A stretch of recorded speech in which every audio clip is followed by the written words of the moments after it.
Hi, I'm Chris McCarvill. Welcome to the Rockhouse Level 1 Bass program. This, like all the other Rockhouse products, have available online support. All you have to do is go to your DVD's main menu to access the information you need to get online and get set up. You're also going to see icons show up throughout the rest of the lessons. And this means that there's backing tracks or additional information that you can download at rockhouse.com. Bass is a great instrument to start to learn to play, because there's a lot of things that you can do right off the bat, like starting to learn songs that you like, that are relatively easy to learn how to do. So let's get going.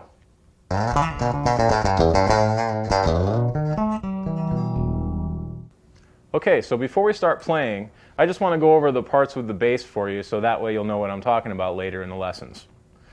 Up here, this part is called the headstock. These are the tuning machines or tuning pegs. These are the tuning keys. This is the nut right here.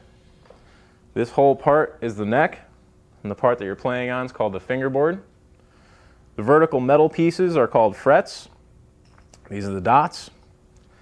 And this part's the body, and you're going to have your bridge down here. These are your pickups, and you're going to have usually a volume control and some kind of other control like a bass or treble control. And this is your output jack, which is where you're going to plug into an amplifier if you are playing with an amplifier.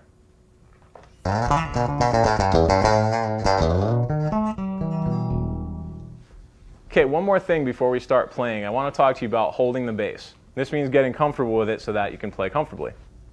You're going to, with your left hand when you play, you want to get your hand kind of like in a C configuration here. And you want to bring your fingers out underneath. You may have to put your elbow in close.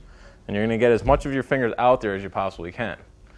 With my left hand on the back of the neck, you want to get it about in the middle. And what else helps too is if you can move your thumb over to the left side, so that way it kind of opens up your hand a little bit more. If you get too far over to the right, you start closing off your hand and it makes it harder to play. Now if we go to my right hand, not everyone's pickup configuration is going to be the same. So sometimes I like to rest my thumb on the top of my pickups. Some people like to float, which means they don't touch their thumb at all. What I suggest you do is rest your thumb on top of your pickups, and you can play the strings playing into your thumb or playing into the string above the one that you're on. And pretty much with your arm, you just want to relax, sit back, and kind of rest your arm over so you can reach all the strings relatively easily. And then there's standing up. You may see a lot of rock stars on TV who have their basses way down to their knee and stuff like that. And that's fine. It's just make sure that you try to rehearse and practice that way. Because if you get used to sitting down and playing with your bass up here, when you go to stand up and your bass is way down, it completely changes the geometry and all the angles of your hands, and it can actually hurt a lot. So I would recommend definitely trying to practice and play one way. All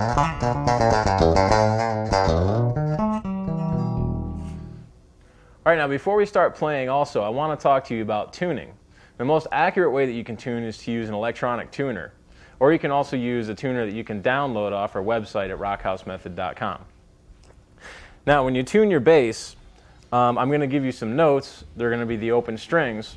When you tighten your string, you're making the pitch go up. Just like when you loosen the string, you're making the pitch go down. You can tell if your string's really out if it's just flopping around like crazy. So what I'm going to do is start with the string that's closest to me, and it's the biggest string, and it's called the E string. And I'm going to play that, and you play also, and try to match pitch using your tuning key. Here we go.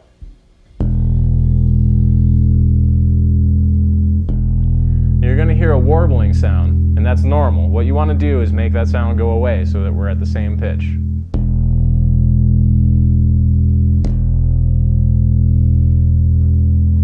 Okay, and that's the E string. Now we're going to move up to the next string, which is called the A string.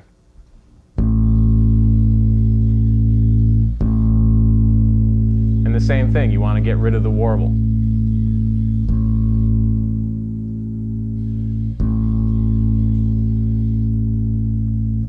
Now the next string is the D string, same thing.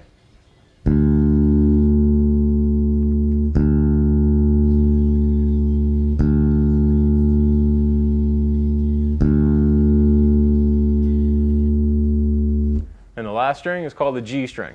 You're just going to do the same thing. Try to get rid of the warble and try to get in tune with me.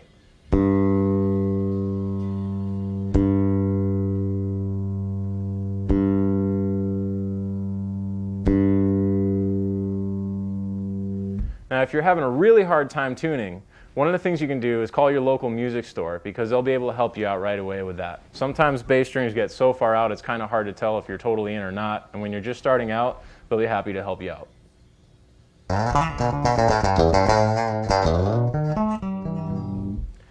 Okay, what you want to do is be able to alternate and be able to keep your notes consistent. And this means you want to be able to do your transitions from string to string evenly so that it sounds like this. Now the A string, D, and G. Now all while this is happening, your left hand is going to stop the strings in between. So that means what I'm going to do with my left hand is after I play the 4 notes on one string, I'm going to stop it so that it doesn't make any more noise when I switch strings. So let me play these 4 notes and then I'll just mute the string. And the way you mute it is you just hold it down. You don't press it against the frets or the fingerboard. You're not playing a note. You're just stopping the string from moving. So try this. And then stop. Just like that. So when you switch strings, you want to mute the string that you were playing on before.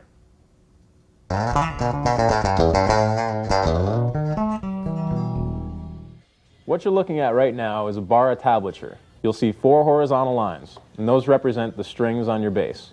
The top line is going to represent your G string, which is the smallest string. The one below that is your D string. Below that is your A string, and beneath that is your E string, the biggest string. You're also going to see some numbers on the strings. These correspond to frets that you're going to be playing on with your left hand. So for example, you'll see a 0. That would mean not to play any frets at all. That's an open string. When you see a 3, that means with your left hand, you're going to play the 3rd fret on the E string, because that's where the 3 is. The next string up, you're going to see a 2, and that's your A string. That means you're going to play on the 2nd fret on your A string. And then above that, you're going to see the D string has a 2 also. So you're going to take your finger off the A string and place it on the D string and play on the 2nd fret. Now you may notice these little numbers underneath the numbers that are on the strings, and these correspond to your left hand fingers that should be playing these notes on the frets. The little number 1 corresponds to your index finger, number 2 is your 2nd finger, number 3 obviously your 3rd finger, and 4 would be your pinky. This just helps you play when you're trying to work out positions, because a lot of times you're going to run into things that are complicated or seem like you don't have enough fingers to play. So this will help you out.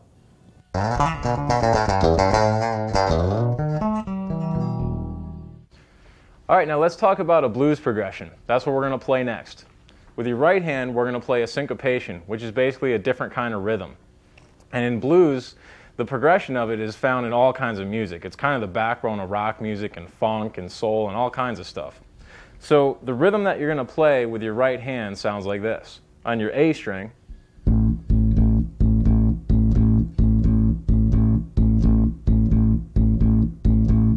so it's pretty similar to what we did before, it's just we're breaking it up now. So if you play along with me, I'll tell you which string we're going to go to. And remember to mute with your left hand when you make the changes. That way it'll sound nice and clean. So here we go.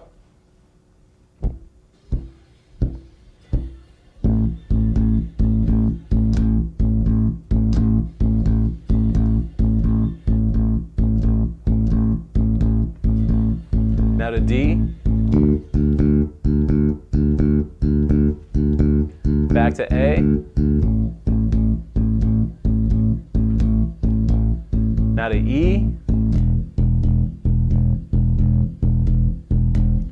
And back to A.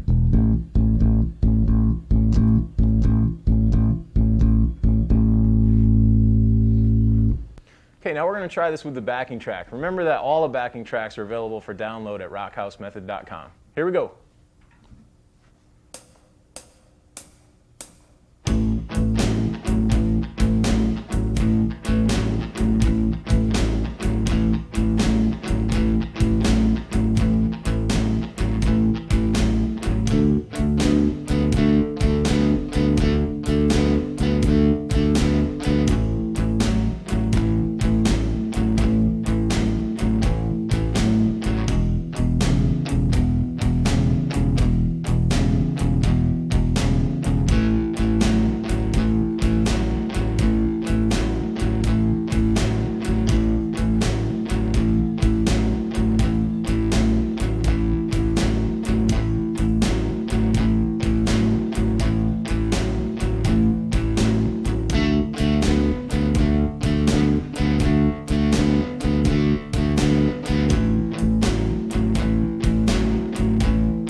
Okay, before we go any further, I want to talk to you about your foot.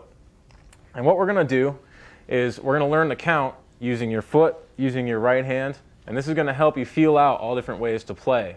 Like, you know how we play the syncopation in the blues thing? This will help you keep time through the whole thing so that it evens everything out and it sounds really good.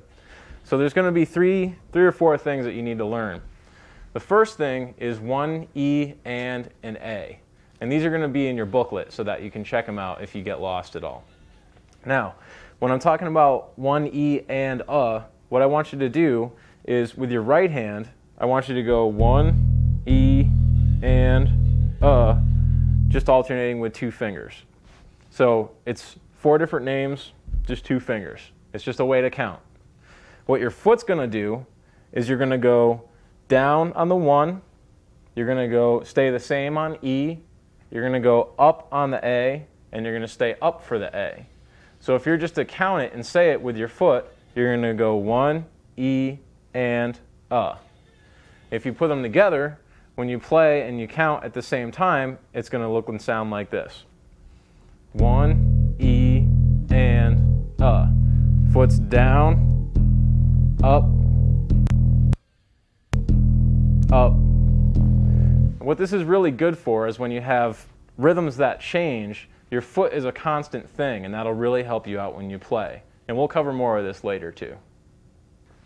Okay, so here's an exercise using your foot to count, using your hands to play the notes, and getting everything to work together.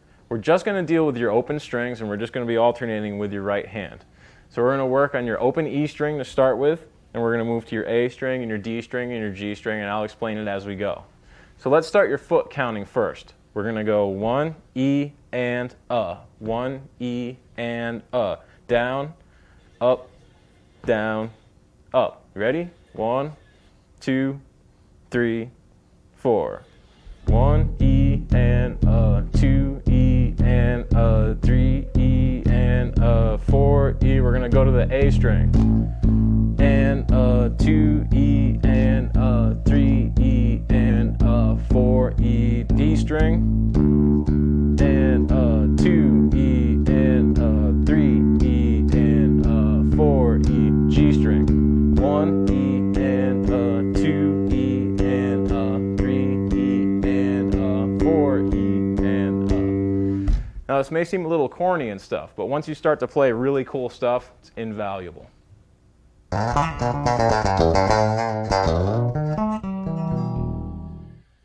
All right, next we're going to play a song, and you're going to use your alternating, and you're going to use your foot to keep time. And I want to talk to you a little bit about alternating and leading. Alternating means you want to keep playing. If you start with your first finger, you're going to go first finger, second finger, so that means 1 and 2. 1, 2, 1, 2. When you switch strings, you start with your first finger. 1, 2, 1, 2. By leading, I mean starting with your first finger, or starting whichever finger you want. You can start with your second finger if you want. Also, it's just you have to remember to always start with your second finger whenever you're playing in groups of 4 like we're going to do. So let's start working on this song. It's going to start on your A string, and if you play it along with me, I'm going to count with my foot, and what I want you to do is while you're playing to the song, the backing track that we're going to have, you're going to kind of hear other instruments doing the same count that you are, even though it may not be the exact same thing that you're playing. So check this out. All right, so let's go over the format for this song. You ready? 1, E, and 2, E, and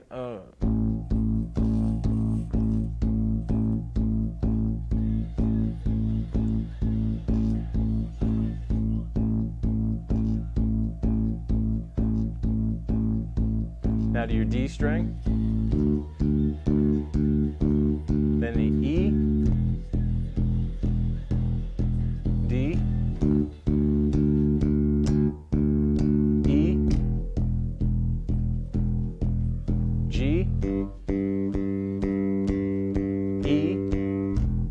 Remember to mute with your left hand. G, back to E, and then back to A. 2 E and 3 E and 4 E and Make sure you keep counting with your foot.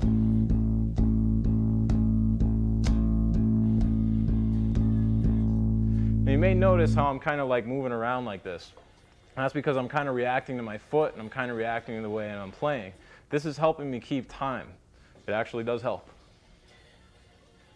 Okay, we're going to try this one with the backing track. And remember, this one, the music's a little bit more distracting, so just play along with it. Here we go.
Okay, now we're going to deal with your left hand.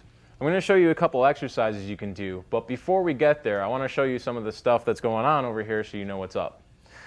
The dots here kind of help you with markers. They're kind of like black and white keys on a piano. And the frets themselves, when you play a note on the fret, when you move up one fret, it's called a half step. When you move up 2 frets, it's called a whole step. And these are just definitions that we're going to use later on, but I just want to let you know what they are now. Also, when you do play a note with your left hand, you're remembering what I told you before, that you want to get most of your hand out over the fingerboard, and you want to make sure that your thumb is around the middle of the back of the neck. That'll just make it much easier for you when you play. And also, you want to play with your fingertips, but you want to play right up behind the fret. So, say for example, I'm going to play a note on the 5th fret. First of all, since you know about tablature, you can count up 1, 2, 3, 4, 5. You know you're going to play on the 5th fret. It's right here. You want to play right behind the fret. You don't want to play back here because it'll get all buzzy and stuff. You want to play right up behind it so you get a nice clean note. Sounds like that.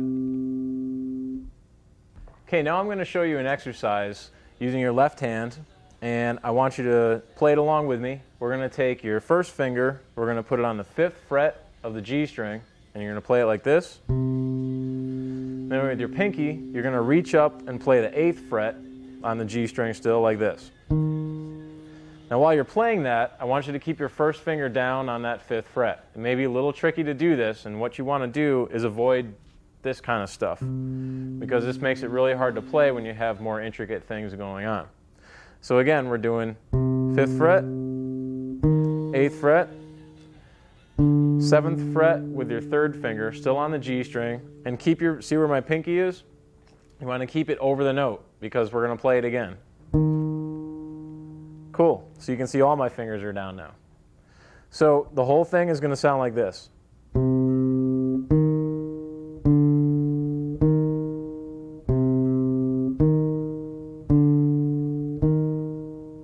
what we're going to do is we're going to play this across all 4 strings. So play it along with me. Check it out.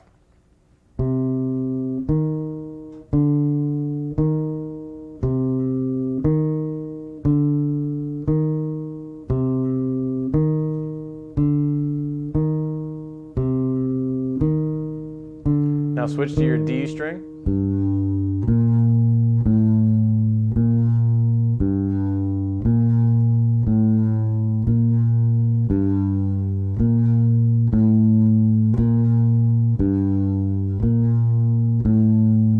Your A string.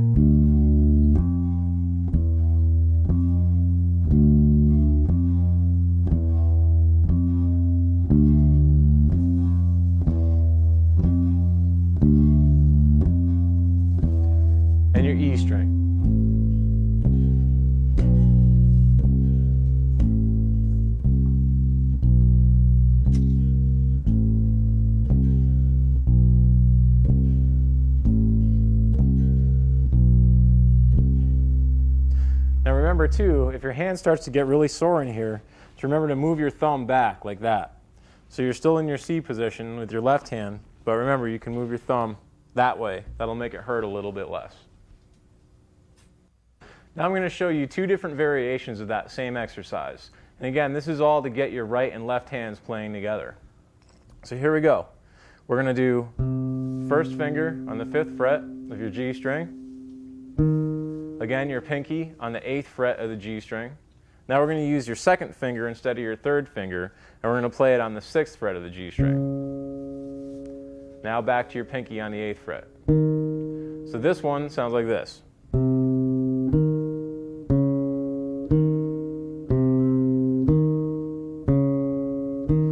It's not lovely sounding, is it? But it's a good exercise.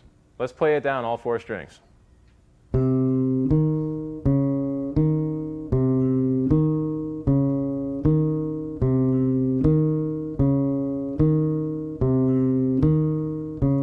D string.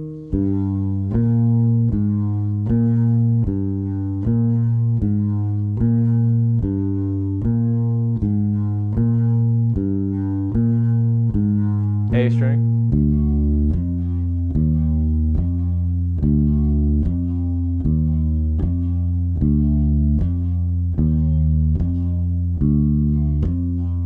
And your E string.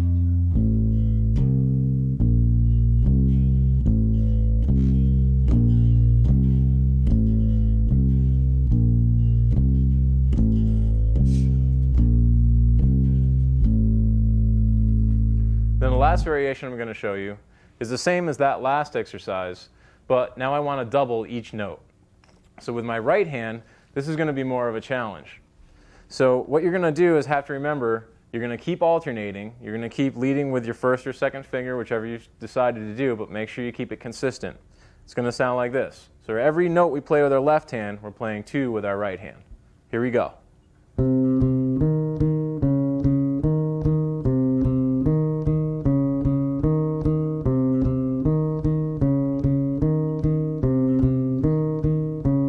D string.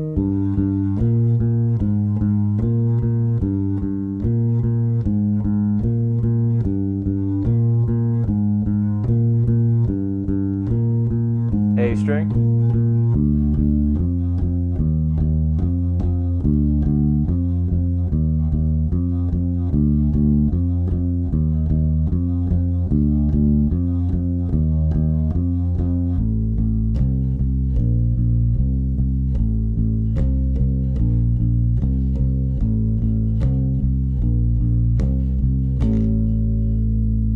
So by now you should be pretty sore. Why don't you give your hands a little break?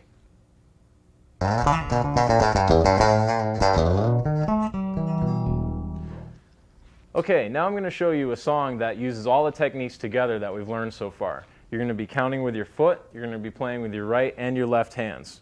The phrase of this, which I'm going to play just on my bass without counting, sounds like this. So that's basically what we're going to be dealing with for the first half of this riff. What we're going to do with our foot during the same time is count.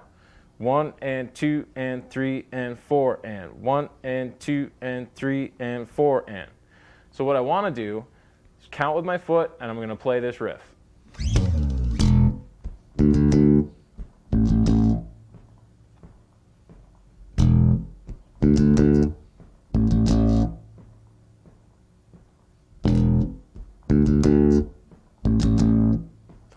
Okay, so you may notice with some of this that it's really hard to play and to count with your foot at the same time. The first beat happens on a downbeat, which means your foot's down when you're playing your note. But you may notice that part is happening on your upbeat. So it gets a little tricky to do, but that's why I have you count with the up motion also, so it gets you used to thinking that way up and down. Okay, let's do this one with the backing track. Here we go.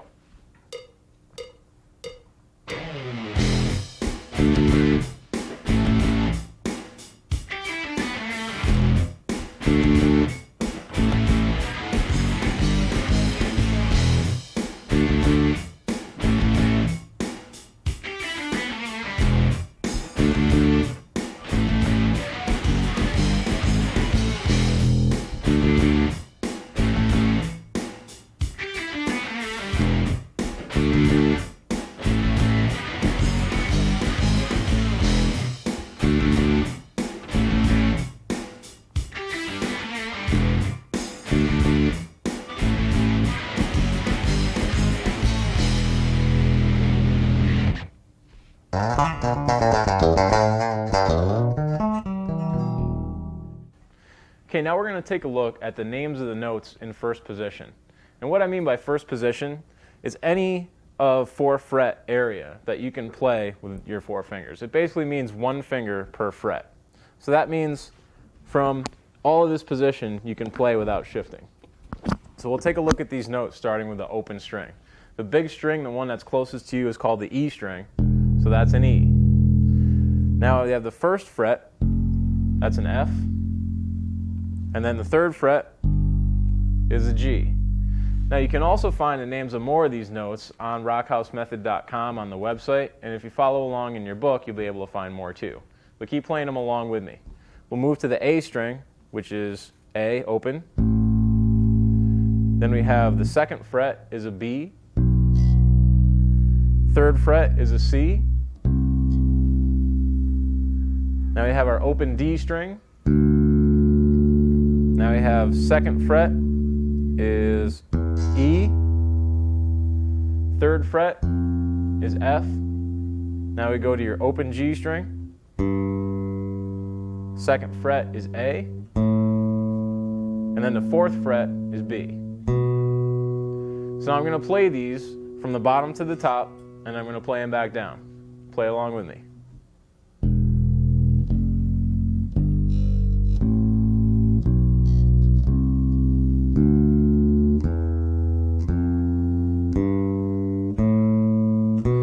Play the top note twice and then play back down.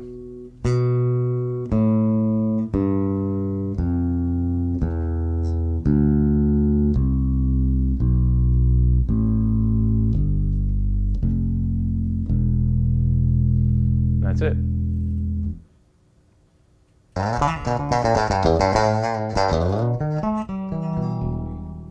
Okay, another thing that I want to show you.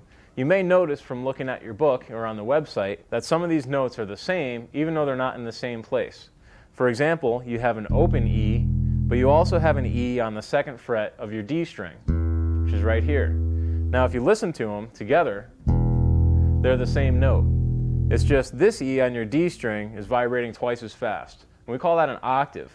And the song that I'm going to show you deals with octaves. That's pretty much all it shows. That's pretty much what that song is made out of. So let me show you the rhythm for it, and it's a little tricky to do with your right hand, but once you get it, it's a pretty cool rhythm to play. It sounds like this.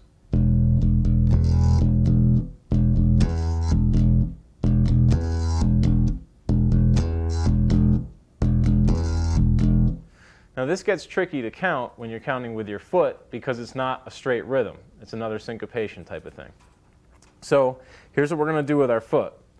Down, up, down, up, down, up, down, up. So now watch my foot while I play this pattern. 1, 2, 3, 4.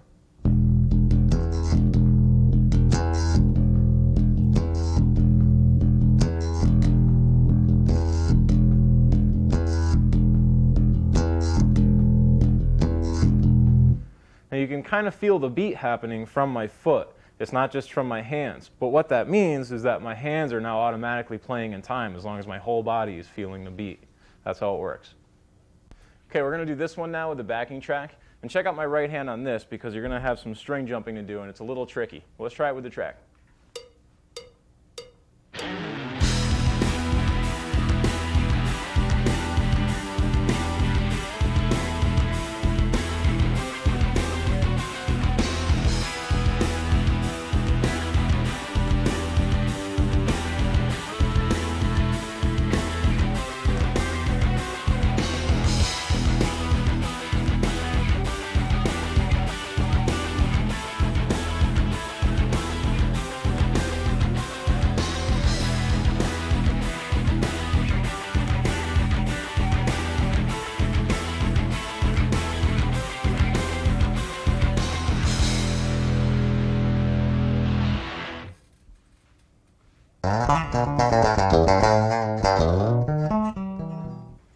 Now I'm going to show you something called a minor pentatonic scale. I know it sounds pretty crazy, but it's really not. And it's very common in a lot of different kinds of rock music. You can do a lot of stuff with it. I'm going to show it to you two ways. The first way is an open position, which means we're going to use open strings for the scale. But we're going to start on our A string, and it sounds like this. And we're going to play the 3rd fret of our A string right here. We're going to jump to our D string and play that open. Now we're going to play the 2nd fret on our D string. Then we're going to play our open G string. And now we're going to play our 2nd fret on our G string, which is an A, which is an octave of where we started from. So what I want you to do is play along with me, and we're going to play this together in open position. Here we go.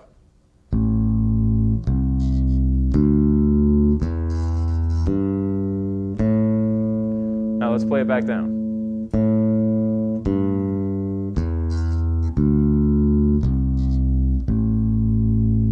All right, now I want to show this to you. It's the same scale, same pattern, except now we're going to move it to a closed position. That means that there's an A right here on your E string on the 5th fret. Here's how this one goes. 5th fret on the E string. Now the 8th fret with your pinky on the E string. Now the 5th fret on the A string. 7th fret on the A string. 5th fret on the D string. And then finally the 7th fret on the D string, which is also your octave of your A. Now play this one along with me.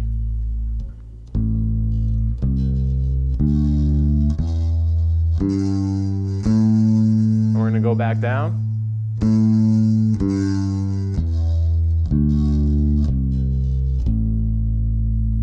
All right. Now there's a variation of this scale that we use a lot in music, and it's called a blues note. And what we do is we add one note in the middle of this it's pretty much in the middle of the scale. Here's where it goes. We play a regular pentatonic scale at first. So that means we're going to play 5th fret on the E string, which is an A. Now we play the 8th fret on the E string, 5th fret on the A string. Now we're going to add the in-between note, which is going to be the 6th fret on the A string. Sounds really out of tune at first, but don't worry, keep going. Now we're going to play the 7th fret on the A string, 5th fret on the D string, and then 7th fret on the D string. So now play this along with me.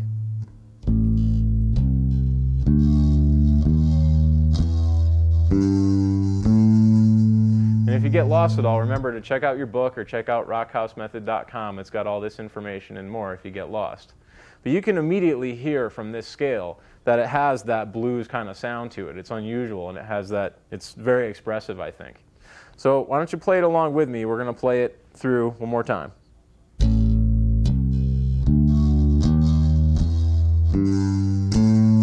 going to play it back down.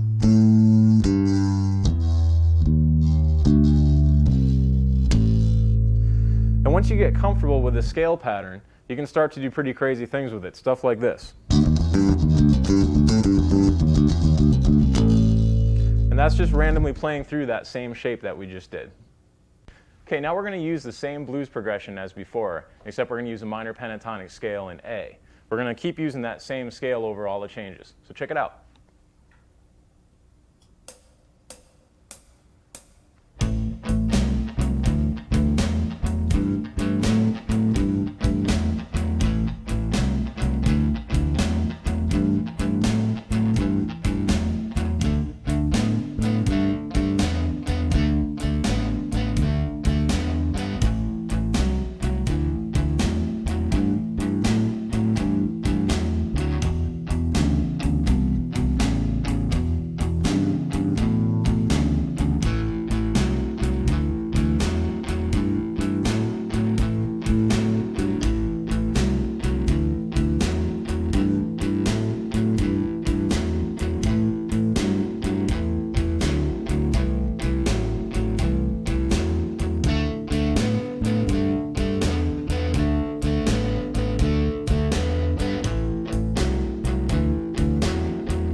Okay, now what I want to show you is more of a complete musical piece. This is more of a bass line that someone would play instead of just like a rhythm exercise that we've been doing so far. The way it sounds is like this.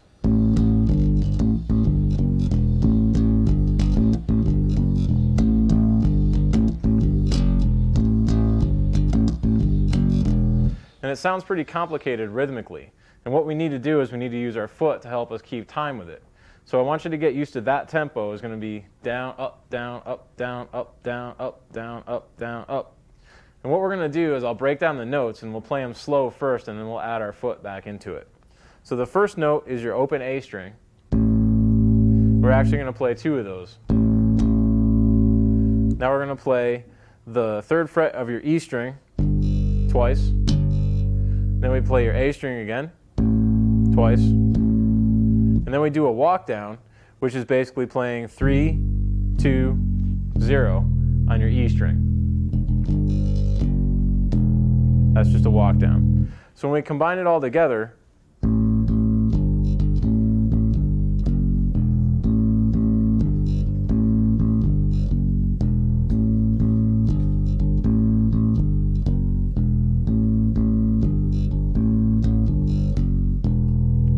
now let's try it with your foot.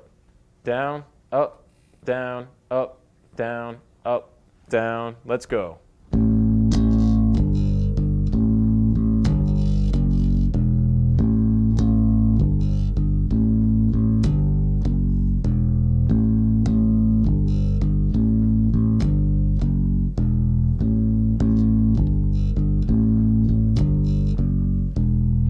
And again, it's the same kind of thing. Your foot is really going to help you keep concrete in time. It's just going to like make it really solid for you.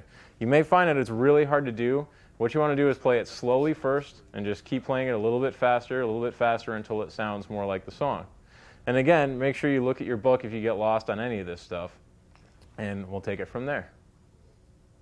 Okay, the second part of this is pretty simple. It goes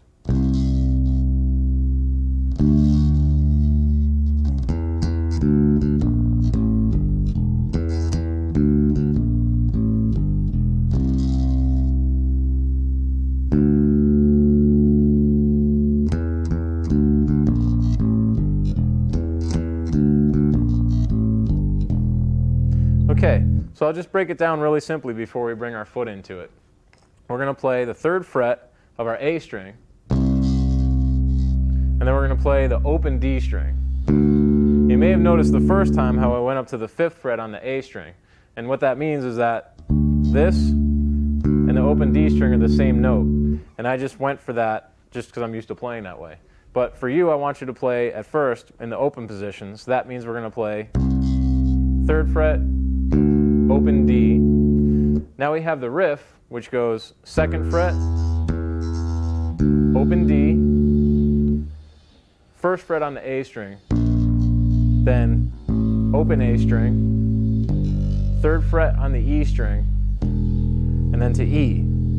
So remember to follow along in your book if you get lost, because this does seem like a lot of information I'm throwing at you right now. But here's the rhythm of it once you get it together.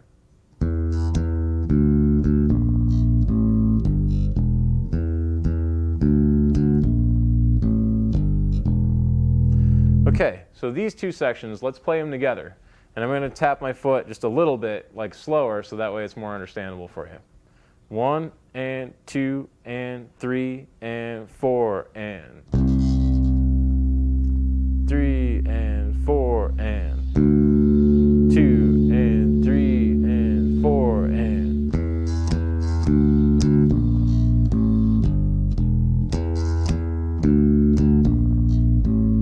back to the third fret on the A string,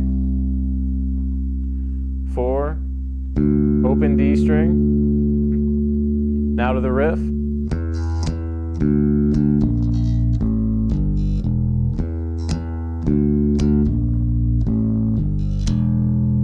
okay, so now what we have to do, the very first part that we started, is we have to play the first part into the second part. What you should be practicing is practicing playing the first part by itself and then the second part by itself. And before we can play it with the full song, we need to learn to mesh those two parts together. So let's play the whole thing and tap our foot at a slower tempo than the song. 1 and 2 and 3 and 4 and.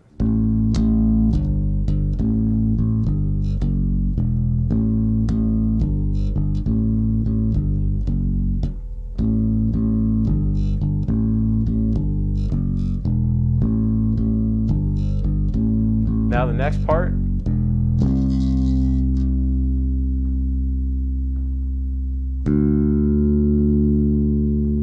And riff.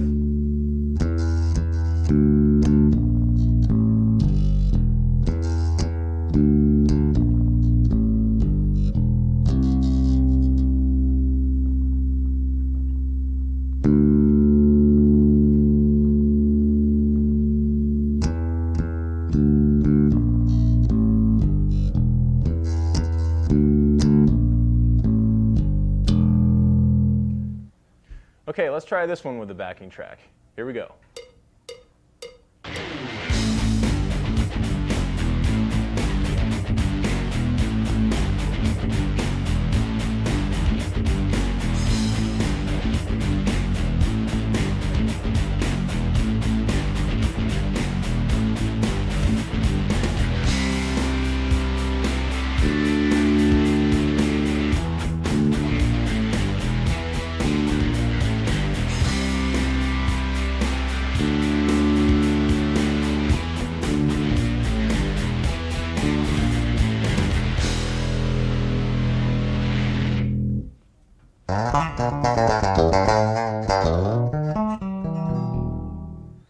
Okay, now we're going to take a look at something called arpeggios. And there's two kinds that we're going to deal with right now, which are major and minor. And the major ones have more of a happy sound. And I'm just going to play them along, and then I'll show you the patterns like separately so you can check it out. But this is the way a major arpeggio sounds. Whereas a minor arpeggio has more of like a sadder, more somber sound.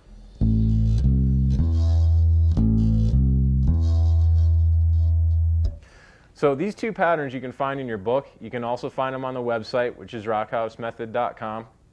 If you get lost at all, that's where you check out, make sure you're checking out the booklet and stuff. So what we're going to do, we can take the shape of an arpeggio and we can play it anywhere, as long as we know what note we want to start on. So for example, if you look at your major arpeggio shape, we're going to start on the 5th fret of your E string and play that with our 2nd finger. Now the next note is going to be on the 4th fret of your A string played with your 1st finger. And now the next note is the 7th fret of your A string played with your pinky. Now if you take this same shape and play it somewhere else, it'll be different numbers but the same shape, the same intervals between the notes. So this is the same shape, for example, starting on the 9th fret of our A string.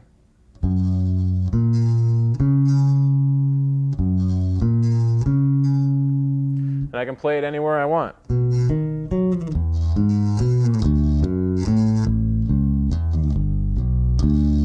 you're basically making music, even though it's sort of random and it sounds like an exercise. And the same goes for minor arpeggios. Let's take a look at those. Start on the 5th fret of your E string with your 1st finger. And you're going to reach with your pinky and play the 8th fret of your E string. Now the last note is the 7th fret of your A string. Now you can see you have 2 notes on the bottom string and it's got 1 note on the top string. And again, check out your shape for this in the booklet in case you're lost.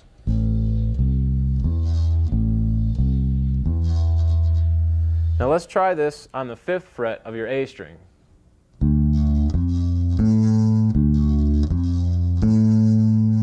Cool. And again, this works the same way. I can play this anywhere and keep playing them and it still sounds pretty cool.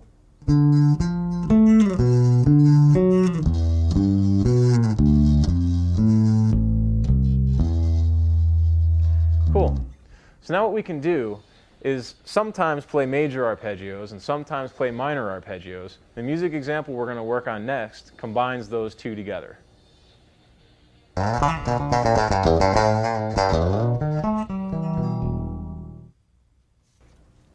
Okay, so since you know the 2 shapes of arpeggios, I'm going to tell you what note we're going to start on and whether it's a major or a minor arpeggio. And you're going to know the names of the notes because you've also been to the booklet and to the website and found out on the site the chart with all the notes wherever they are. So for example, if I say to play an E major arpeggio, we're going to play the E on the 7th fret of the A string and play,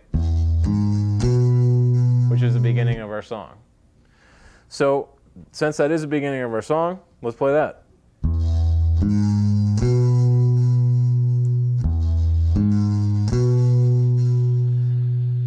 And it also helps you too because this corresponds to what the guitar player is playing. The guitar player is going to play all these notes at the same time in a chord. And what we're going to do is outline those notes just one at a time, and that's what really the difference that the bass has in music when you're playing with a guitar player. So now the next change of this is going to be a G sharp minor arpeggio. So the way that you figure that out is find a G sharp first. You know where G is, it's the 3rd fret of the E string. G sharp is the half step up, it's the next step up, it's not an A yet, so it's a G sharp. And you're going to play a minor arpeggio, and you know the shape for that is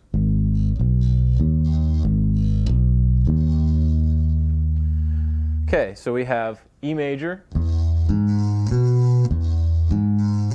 the G sharp minor. Now we're going to go to C sharp minor. And a C sharp is on the 4th fret of the A string. And it's going to be C sharp minor. Now we're going to go to a B major arpeggio. And we're going to play our B on the 7th fret of the E string to kind of keep it in this same location that we've been playing in.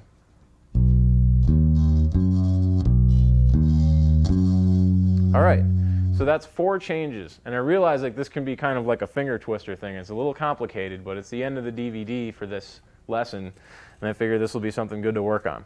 So let's play it all together. We'll play it slow at first. E major arpeggio, G sharp minor, C sharp minor, then B major. So already you're starting to hear how much power these chords have. It really leads your ear in a certain direction. So let's take this part again before we move on to the next part of the song.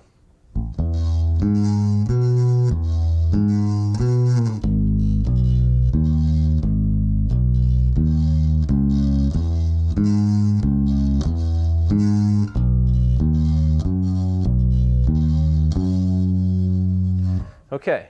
So that's the A section of the song. That's what we'll call it.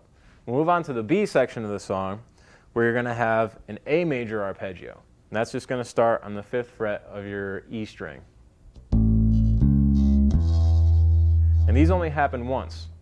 We're going to move to a B major arpeggio starting on the 7th fret of your E string. Okay, so those two together sound like this.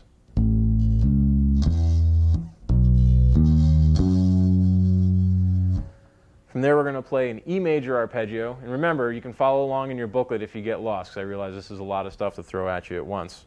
So we're at our E major arpeggio on the 7th fret of the A string.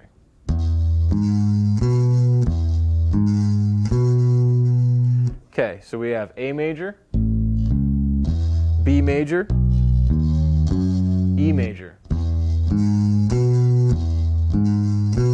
Now we're going to repeat this again.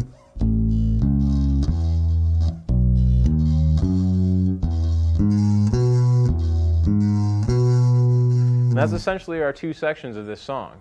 So once we get used to playing these and stuff, we're going to play them at tempo with the rest of the backing track. Okay, this is going to be the last backing track that we're working with. You can also remember to download all the other backing tracks if you need them on the rockhousemethod.com site.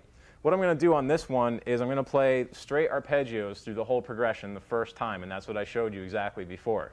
The second half, I'm going to use the same notes from those arpeggios. I'm just going to mix it up a little bit more, so just to make it more interesting. We're going to go over stuff like that in the second lesson anyway, so check it out.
Congratulations, you just completed the Level 1 bass program.